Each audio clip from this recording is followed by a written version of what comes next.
পৃথিবীতে সেরা শব্দ মা। মায়ের সাথে কখনো কারো তুলনা হয় না। পাহাড় সমান ব্যথা বুকের মধ্যে চাপা দিয়ে হাসি মুখে মা আমাকে কোলে তুলে নিয়েছেন।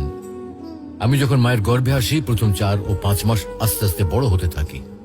তখন মা কোনো খাবার খেতে পারত না। রাত দিন সবসময় কষ্ট পেত। অসহ্য যন্ত্রণা ধারণ করেও মা কোনোদিন শব্দটিও উচ্চারণ করেনি।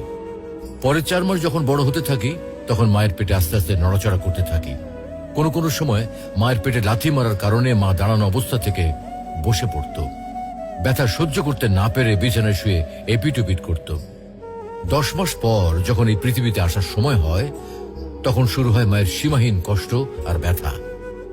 একজন মানুষের নির্ধারিত আছে সে কতটুকু ব্যথা সহ্য করতে পারবে। সন্তান প্রসবের ব্যথা নিয়ে বড় বড় চিকিৎসা বিজ্ঞানীরা বলেন একটা মানুষ সর্বোচ্চ 45 ইউনিট ব্যথা সহ্য করতে পারে। এর উপরে হলে